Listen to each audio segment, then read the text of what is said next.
memahami apa itu namanya bentuk pecahan. Guru punya contoh seperti 1/2. Nah, ini adalah pecahan. Contoh lain lagi ada 7/5 misalnya. Ini juga pecahan biasa. Ada lagi contoh yang lain, misalkan 4/6.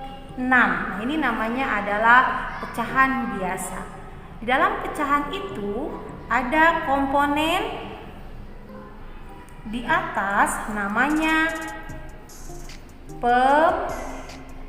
pembilang. Yang di bawah namanya penyebut. Baik, ini namanya pecahan biasa.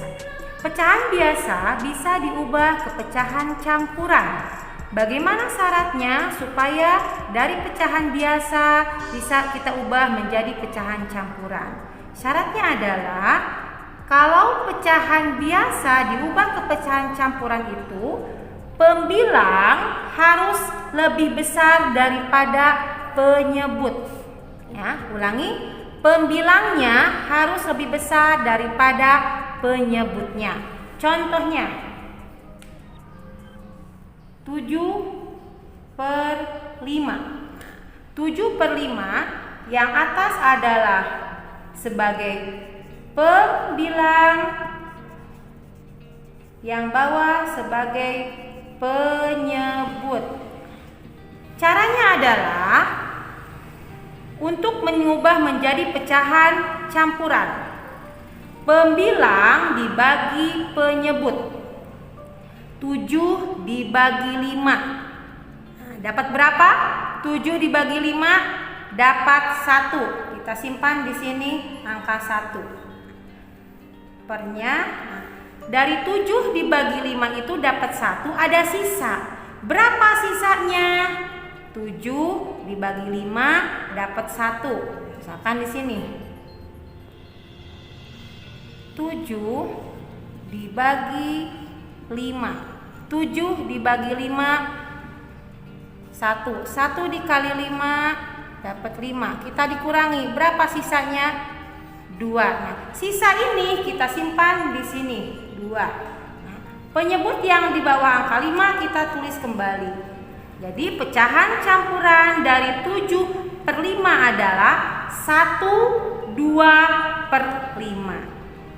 Kita uji kembali, kita kembalikan ke pecahan biasa. Betul nggak? 1/2/5 itu hasilnya 7/5. Cara mengembalikan dari pecahan campuran ke pecahan biasa adalah 1 dikalikan 5 dulu. Nah, yang hasil tadi dengan penyebut dikalikan 1 dikali 5 ditambah pembilangnya 2. Kita dikurungkan per penyebut tetap ditulis kembali. 1 dikali 5 ditambah 2 7/5. Nah, sama gak hasilnya dengan yang atas? Sama, ternyata terbukti. Nah, ini adalah pecahan biasa diubah ke pecahan campuran diubah kembali ke pecahan biasa. Tapi kalau misalkan pembilangnya lebih kecil dari penyebutnya, itu tidak bisa dikembalikan ke pecahan campuran. Kita perhatikan bersama-sama lagi. Bu Guru punya contoh lain mengubah pecahan campuran ke pecahan biasa. Bu Guru punya pecahan campuran 6/4/2. Kita ubah ke pecahan biasa. Caranya adalah 6 dikalikan 2, kita kurung, ditambah pembilangnya berapa? 4, betul. Kita bagi penyebutnya 2. 6 dikali 2, 12, ditambah 4 dibagi 2. Berarti 16/2. Nah, Ini adalah pecahan biasa. Nah, di pecahan biasa kita lihat hasilnya.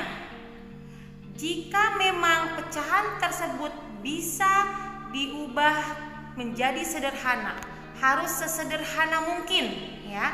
Harus bilangan yang sampai terkecil, pecahan yang terkecil.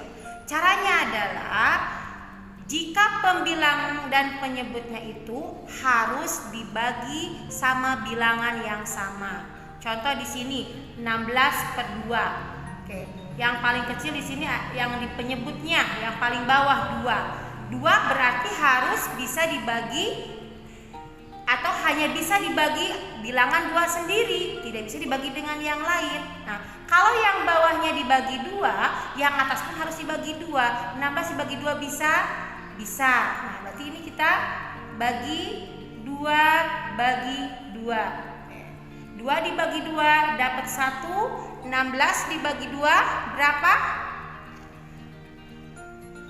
8.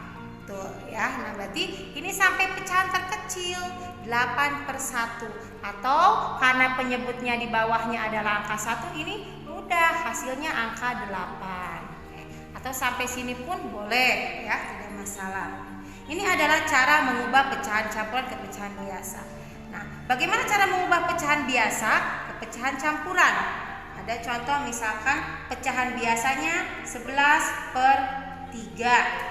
Sama kayak tadi, kita bagi kurung lagi boleh. 11 dibagi 3 dapat berapa? Dapat 3. Tulis di sini hasilnya dapat 3.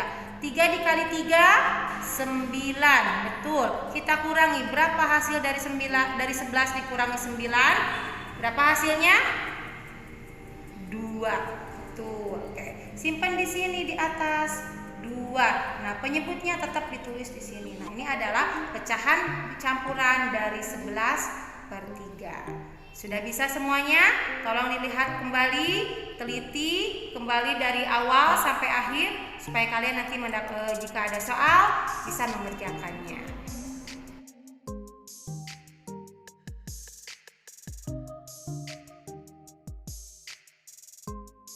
Alhamdulillah pembelajaran hari ini telah selesai.